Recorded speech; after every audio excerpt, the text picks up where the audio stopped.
a 2-game lead. Matt, what in the HE double hockey sticks is going on, friend? They have a scrappiness about them this year that they absolutely didn't have last year, and they're pulling these close games out. And Kyle Shanahan talked about that after the game. He said that he's really enjoyed this team since OTAs, and that it's a high character team. I don't remember him saying something like that about other squads. I mean, he obviously had really good squads in the past, but it's something he was obviously struck by as far back as the spring. And everything now is going to be. I'm predicting this. Everything's going to be okay. Does this team make a big trade before the trade deadline on November 4? The biggest argument for the affirmative there is that Kyle Shanahan likes this team and he believes in this team. And, that would suggest that they would make a move in order to make this team that's good in so many areas, but is lacking a real pass rush right now, to try to remedy that before the stretch run down the back half of the season. Matt, I agree with you on the scrappiness of this team because there's something special about how they, especially Thursday, how they won that game with all the things going against them. Now, logically, we'd all say, look at the reinforcements that are going to be coming back soon. Is there any chance they lose some of that, quote, scrappiness when some of the better guys come back? It's a good question. I understand what you're asking. I go back to the old Virginia basketball days when they had Ralph Sampson, and this is a team that had the best center in the country, and so they do well. They win games. They go into the NCAA tournament, but it's the year after Sampson leaves that they really do damage, and they go to the Final Four. The point being that sometimes when you have a lot of stars, everybody else, I don't know, relaxes, or, you expect the star to be the star. But when the star is gone, everybody puts it on themselves to be a little bit better. And the aggregate of that, it makes for a good team in the team sense of the word. So, yeah, I mean, you sort of upset the chemistry that you have going when good guys come back. Now, will they take a perfectly healthy Brandon Ayuk? Yeah, I think they would. And the same with George Kittle. The running game just hasn't been the same without him. So I think that's going to happen slowly. They don't have to force it. I think that's a benefit of being 4-1. You don't have to push somebody to come back sooner than the person is absolutely ready to. So that's going to be happening in the next few weeks for sure. But I don't think it'll affect the chemistry. I just remembered something I long ago forgot. See, I always focus on the master's degree Matt has from Northwestern. I forget about the other degree he has from the University of Virginia, and the fact that his Commodores handed my Seminoles their first loss a couple weeks ago. Matt, I appreciate you not bringing that up, by the way. Yeah, but Dave, it's not the Commodores. Yeah. It's, or the Cavaliers, sorry. Cavaliers. The Vanderbilt. God, idiot. I'm a moron. You're right. Why is Vanderbilt the Commodores? They're in a landlocked state. That's a great point. What is that? What is that, by the way? Matt, give us the as best you can. I know you're not the team doctor, but let's make it rain and pour for Niner fans when it comes to good news. What is the health timeline that you're most sure of over the next week, 2, 3, whatever? Most sure of, I don't think that Ricky Pearsall is going to be out for very long. They have what they call their bonus practice today, and it's not always, indicative of whether the guy's going to be back at practice. They sometimes give them the bonus practice as an extra day to heal, but I'll be eager to see whether he's out there, whether Juwan Jennings is out there. I think that they were, those would have been guys that would have been game time decisions had the game been yesterday instead of Thursday. So I would expect them to at least be doing something on the side I don't think we're going to see George Kittle yet, but next week might be the week that he comes back from the hamstring strain. I think the headline from today might be Malik Mustafa being back out on the field. And he's interesting because he was, a really good player for them last year at safety. Somebody that I think that they felt was going to be one of their safeties for the future, at least until his contract comes up. And they've got 3 right now that are all in pretty good roles, in the rookie Marquise Siegel, the veteran Jason Pinnock, and then they put Jair Brown in as a sort of a quasi linebacker, and he's done well. He played well against the Rams too. So the question would be, if Mustafa comes back and is back to his 2024 form, where do they put him? I mean, whose job does he take? That's just a question mark going forward. How about at the QB spot? We know Purdy was out, and Mac Jones, my goodness, what a heroic performance. He looked like he was all but out by the end of that game. What's the QB outlook look like for both those guys? Yeah, that'll be another one. I mean, is Brock Purdy out on the field? He didn't practice at all last week. So where's that toe? Does their history with the toe now, having him play in the Jaguars game and then have a bit of a setback after it, make them more cautious with the toe? Does Mac Jones, make them more cautious with the toe, knowing that he can play not just well, but really well? I wanted to ask you guys, I had never heard of so on the sideline, they wanted to give Mac Jones an IV because he was cramping up so badly in that game.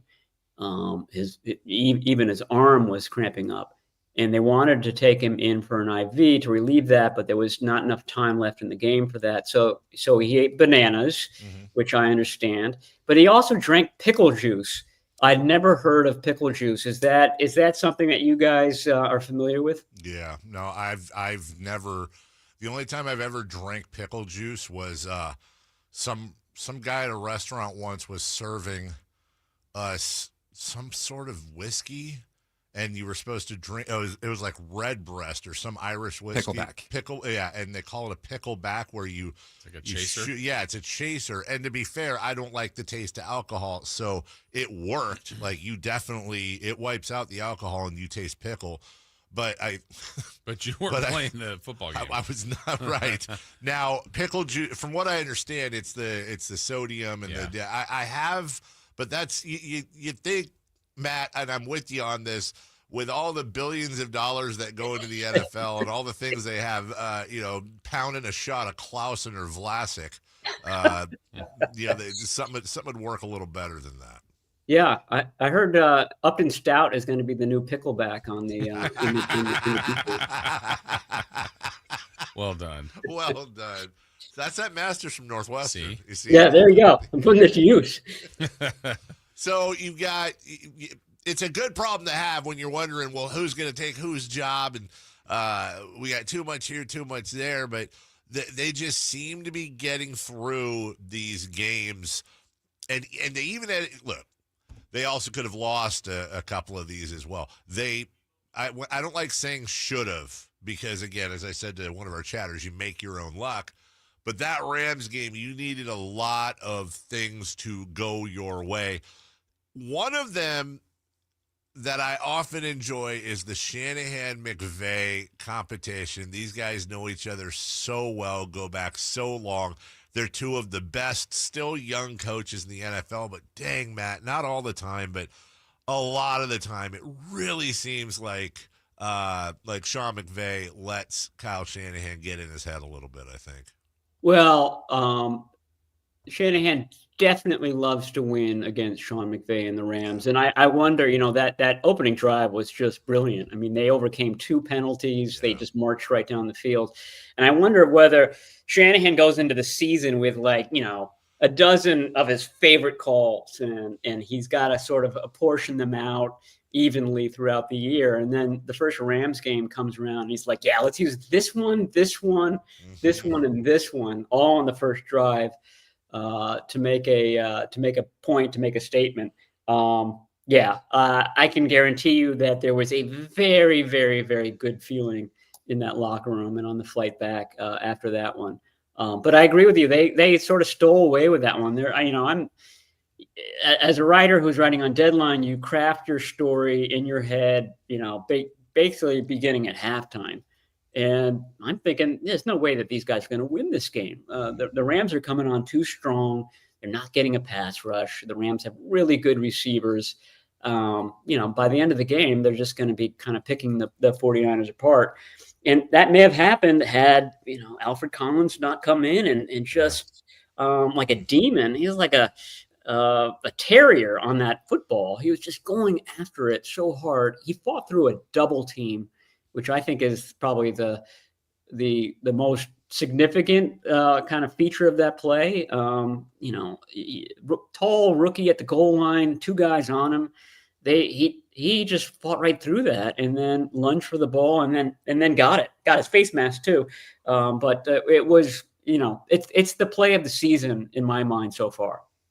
You'd mentioned earlier, Matt Barrows, brought to you by Stockton Honda each and every Monday, that you said Kyle Shanahan was really enjoying this group, really has had fun really since OTAs with this group. But do you think, it's a lot of football left, but has this been one of his better jobs that he's done? And he's been successful with the Niners, but is this one of his better starts?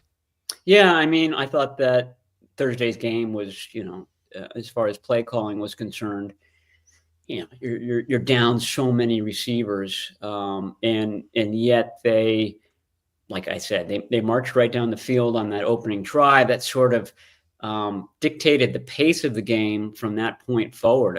I think it was important for them to score first, and just some of the play calls were outstanding. The touchdown to Christian McCaffrey was out of 23 formations, 2 running backs, Kyle Juszczyk being one of them, and 3 tight ends, and they're all bunched together at the line to begin with, and then they spread out, and it creates that not easy throw, but pretty straightforward throw to McCaffrey for the touchdown.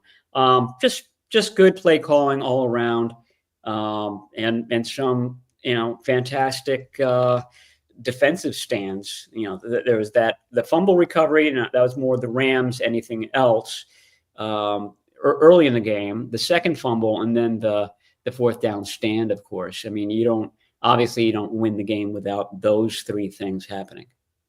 Matt Barrows joining us. A lot of missed opportunities, by the way, for even though it's probably tried and true over the years. I don't know how many times you had an opportunity to use a born supremacy or born identity headline when it comes to a game recap, but my goodness gracious, Kendrick Bourne off the couch had a chance to warm up, and we had a caller, Matt, last week before it was Thursday morning before the game, say if you're in fantasy, start Kendrick Bourne. He and Mac Jones have a really good relationship, and we all knew about their history with the Patriots, but I don't know that anybody expected that.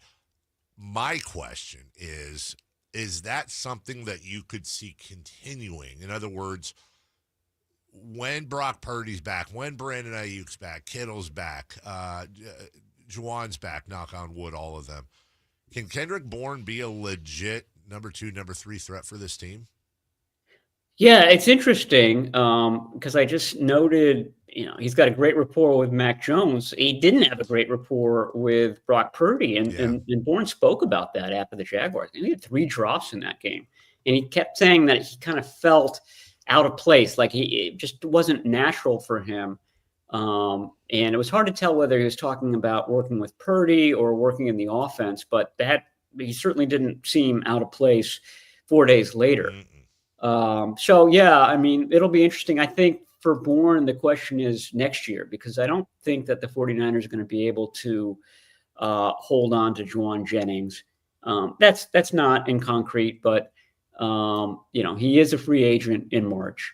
And I think that Kendrick Bourne would be a really good replacement for him. Not 1 for 1. They don't do exactly the same things, but he's good at in tight spaces. He's good at finding, he's good at lining up out of the slot on 3rd down, which is what Jennings does. Jennings does it in a different way. Jennings is, fantastic as far as the run game. And when you're kind of looking for, why is the run game faltering?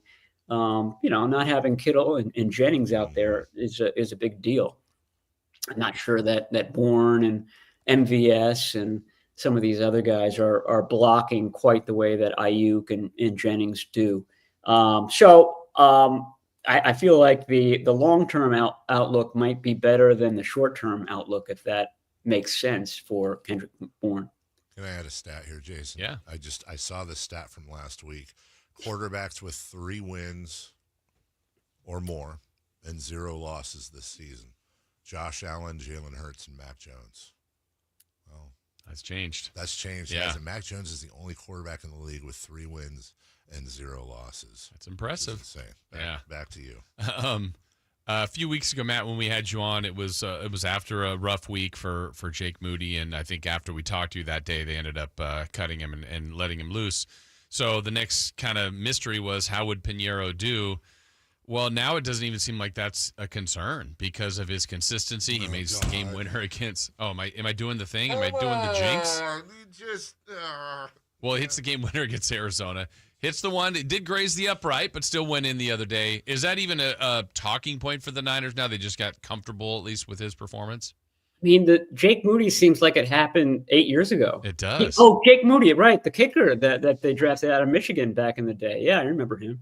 I mean, maybe that's the greatest accomplishment for Eddie Pinheiro, is that he's made this this was the issue, by the way, throughout the summer, throughout the week 1, after week 1, it was Jake Moody, Jake Moody, Jake Moody. Nothing got the fan base riled up more than Jake Moody. And now, that was a gutsy call in hindsight to have him kick that 59-yarder, because he misses that, and the Rams are basically at midfield, in a very tight ball game at the end. So it speaks to their confidence in him. This is the Kyle Shanahan dream, so that you just don't have to worry about the kicker. The kicker's got it, and even if he misses, you know what? It's an aberration. He'll get it back, and it won't be an issue. But this is what they hope would happen when they drafted Jake Moody in the third, that he would become a kicker who's so good, who's so reliable that, 59-yarder, yeah, let's trot him out there. He's got a great shot of making this for us. Ironically, you're getting that with the guy you found on the street in, what was it, early September. So, I mean, we can go back to, should they have taken a third rounder, a kicker in the third round? I think that the answer is absolutely not at this point, in hindsight being 2020. It'll be a long time before they draft a kicker, anywhere near the middle rounds. Matt Barrows joining us. I want to revisit something we talked to a lot much early on. Any list of best slot receivers as Wes Welker on it, Danny Amendola, Julian Edelman. I think Welker and Edelman played till they were 34. Amendola played till he was 36. I looked at these numbers after the game, and it said Christian McCaffrey's 17-game pace is 309 carries, 959 rushing yards, and no touchdowns. But his receiving pace is 133 catches, 1,316 yards, and 10 touchdowns.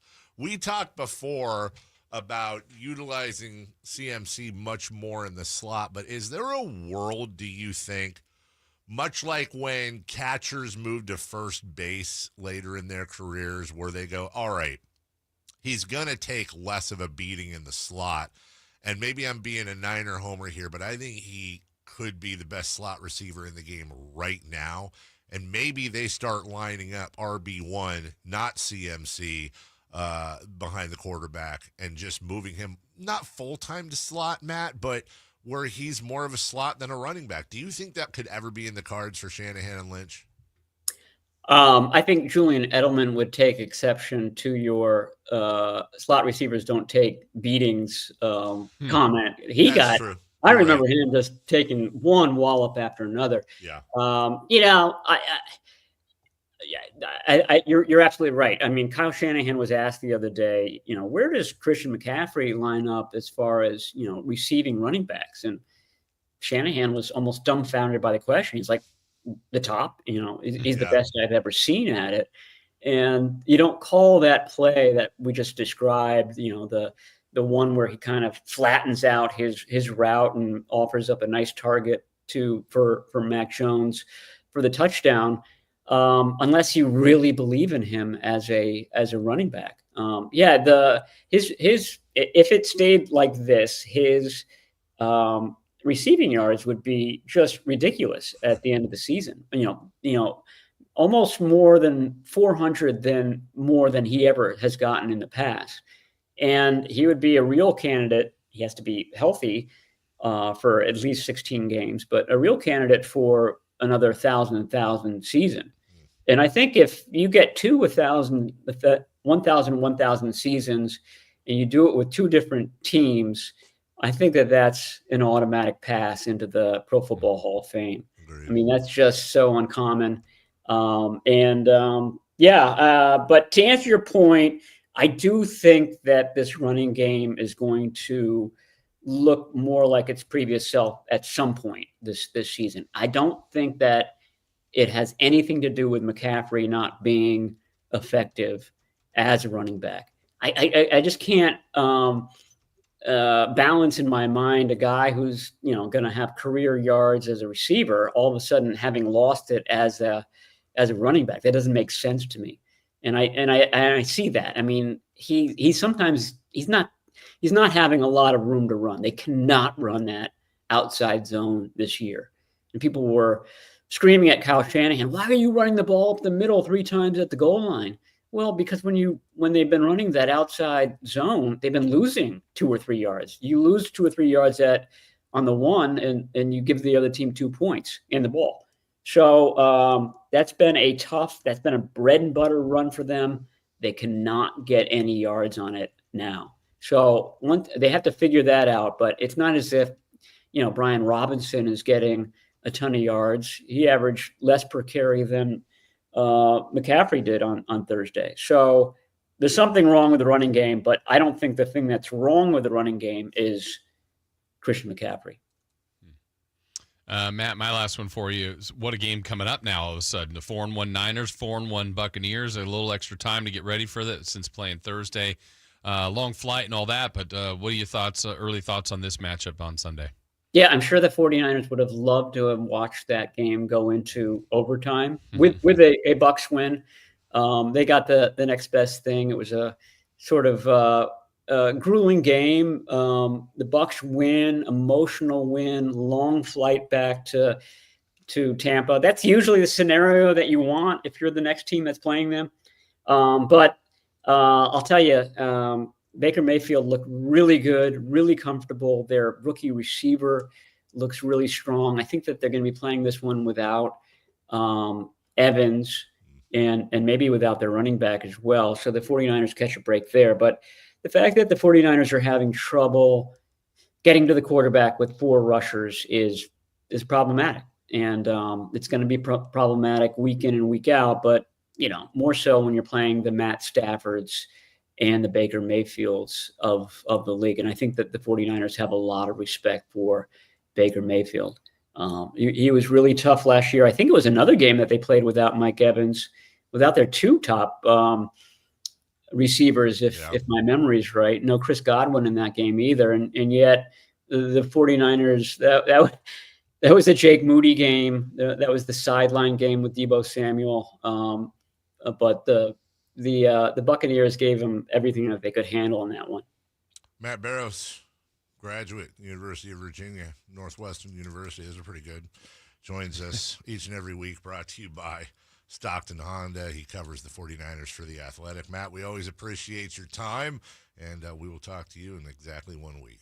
All right. Look forward to it, guys. Talk to you then. Thank you. Fellas. It's Matt Barrows. We're late for a break. When we come back, What's on Deck, brought to you by Trex Decking.